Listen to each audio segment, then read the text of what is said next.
In the past 100 years, as these super technologies have been developed in the West, the smashing of atoms, the invention of radio, television, computers, immunology, so forth and so on, data has been arriving about the practices of Aboriginal cultures all over the planet, that they dissolve ordinary realities, ordinary cultural values, through an interaction, a symbiosis, a relationship to local plants that perturb brain chemistry.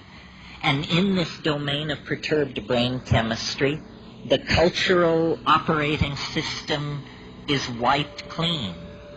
And something older, even for these people, something older, more vitalistic, more in touch with the animal soul, replaces it, replaces the cultural operating system.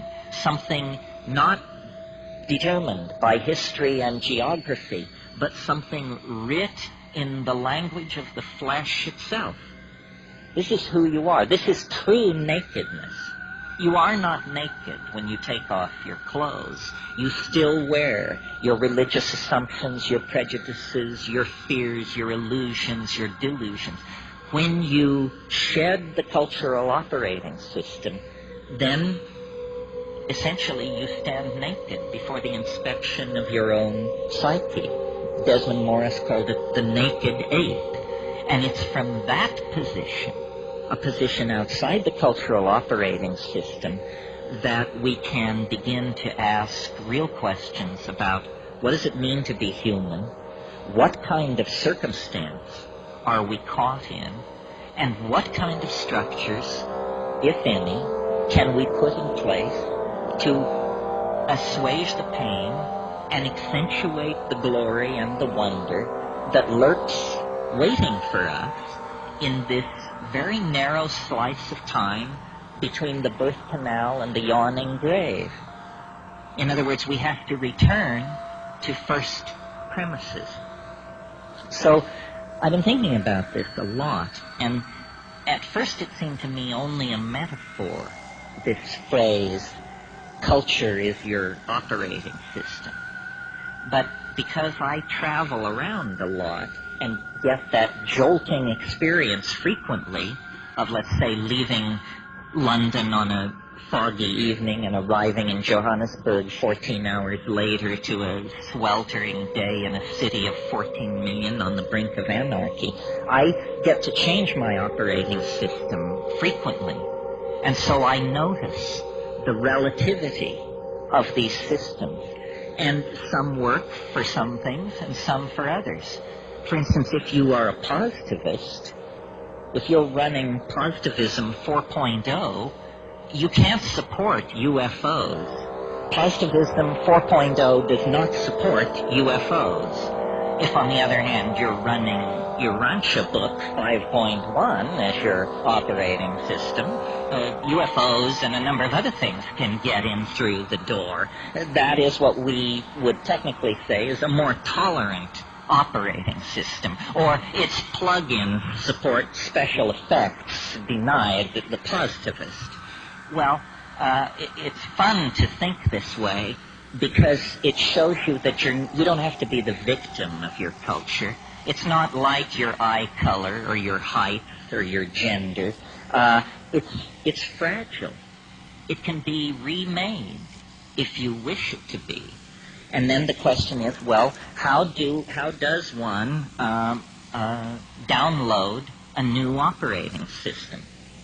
Well, first of all, you have to clear some space on your disk. The best way to do this is probably with a pharmacological agent. You think of some while I have a drink of water.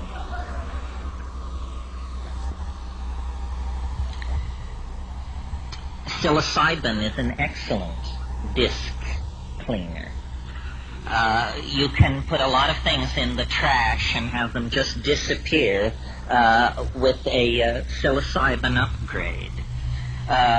Other pharmacological agents that will clear your disc are ayahuasca. And of course, These are gentle clearings of the disk, which take 5, 6, 7 hours.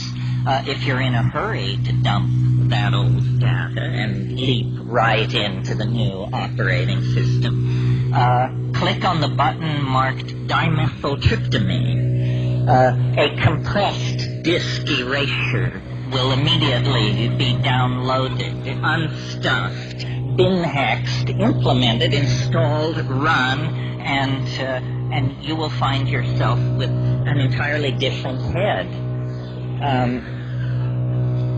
Now, shamans have always known, though they may not have used the kind of language I'm using here, shamans have always known this trick. What trick? It has two facets. First of all, that culture is an operating system. That's all it is. And that the operating system can be wiped out and replaced by something else.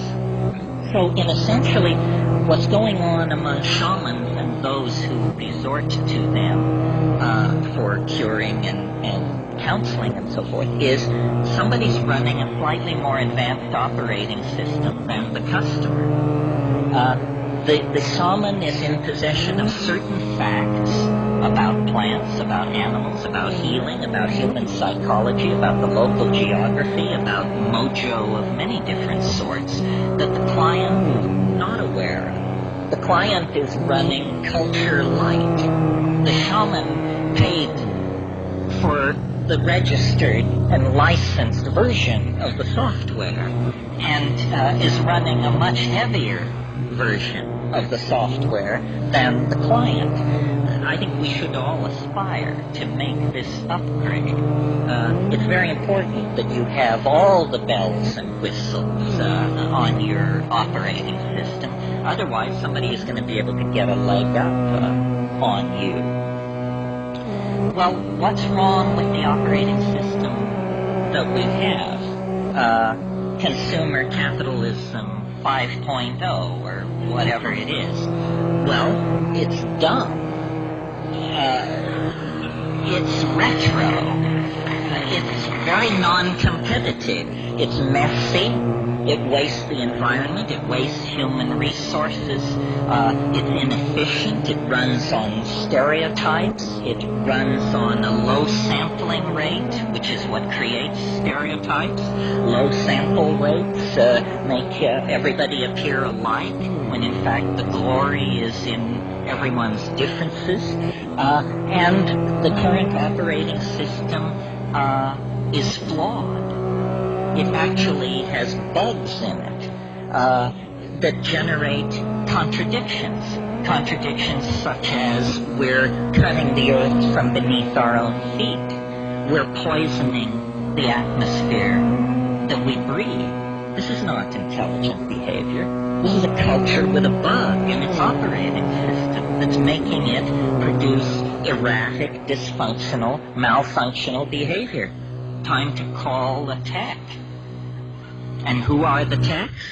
The shamans are the techs.